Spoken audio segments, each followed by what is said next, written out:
دنیا میں سب سے زیادہ اگر پیروں تلے روندے جانے والی کوئی قوم ہو تو مسلمان ہے. سب سے زیادہ پیروں پہ آنے والی اور ٹھوکروں میں آنے والی اگر کوئی قوم آج کے دور میں ہے تو مسلمان ہے. سب سے زیادہ پستی کی طرف جانے والی اگر کوئی قوم نظر آئے گی تو مسلمان ہے. تو قرآن تو کہتا ہے کہ مراد کو پہنچے، بے شک مراد کو پہنچے ایمان والے. تو اب یہاں میں آپ کو سمجھا دوں، تھوڑا سا قرآن کی روشنی میں اپنے ایمان کو جانچنے کی کوشش کریں کہ جو ایمان قرآن چاہتا ہے وہ ایمان ہمارے پاس ہے یا نہیں. اب آئیے، قرآن کسے مومن کہتا ہے؟ تو قرآن کہتا ہے انما المؤمنون الذین اذا ذکر اللہ وجلت قلوبہم وَإِذَا تُلِيَتْ عَلَيْهِمْ آيَاتُهُ زَادَتْهُمْ ایمانا. مومن وہی ہے کہ جب اس کے سامنے اللہ کا نام لیا جائے، اللہ ذکر کیا جائے تو اس کا دل لرزنے لگتا ہے. یہ ہے مومن. یہ وجلت کے معنی جو ہوتا ہے لرزنا، کانپنا، اس کو مفسرین اور صوفیہ اس طریقے سے کہتے ہیں کہ جس طریقے سے کرنٹ لگتا ہے اور بندہ ہل جاتا ہے، بس اسی طریقے سے جب کسی مومن کے سامنے اللہ کہا جائے تو اس کا دل کانپنے لگ جاتا ہے. اب تلاش کر لیجئے ایسے مومن کہاں ملیں گے آپ کو. اسی لیے لاکھوں کروڑوں میں ہونے کے بعد بھی وہ ایمان اور وہ ایمانی اوصاف جو ایک مومن میں ہونے چاہیے وہ نہ ہونے کی وجہ سے آج ہماری پوزیشن یہ ہے کہ ہم جھاگ کی طرح ہیں کہ ہماری نہ کوئی قیمت ہے، نہ ہمارا کوئی روب ہے، نہ ہمارا کوئی دبدبہ ہے.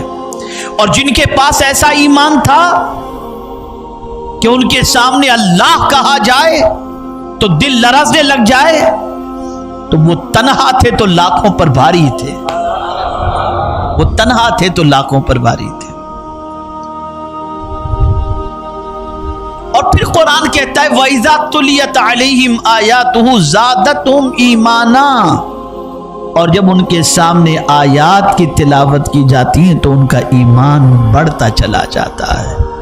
قرآن سن کر کے ان کا ایمان بڑھتا چلا جاتا ہے. اور یہاں قرآن سن کر کے مسلمان پریشان ہوتا ہے کہ کب ختم کریں اور کب ہماری جان چھوٹے.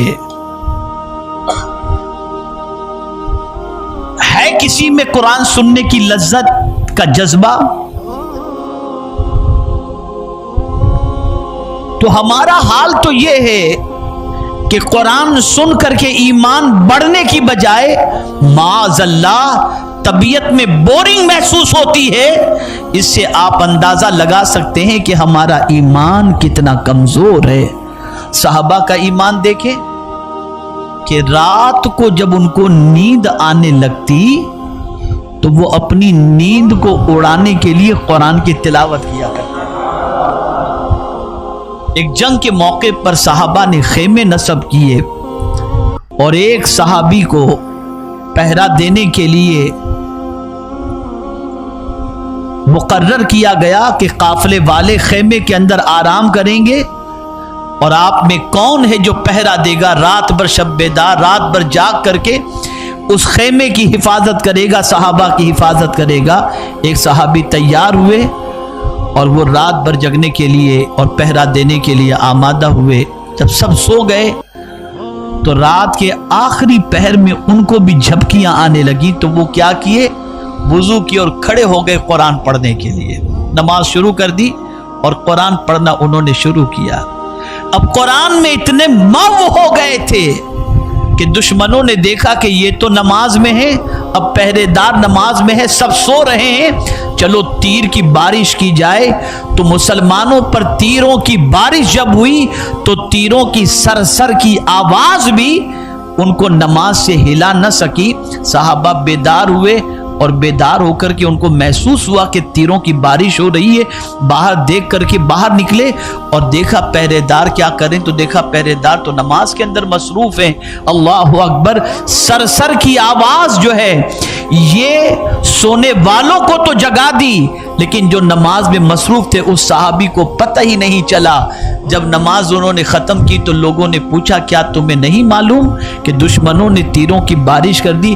کہا واللہ میں نے ایسی سورت کی تلاوت شروع کی تھی کہ جس کی لذت میں اتنا ڈوب گیا تھا کہ کیا ہو رہا ہے مجھے اس کی خبر ہی نہیں تھی۔ یہ ہے قرآن۔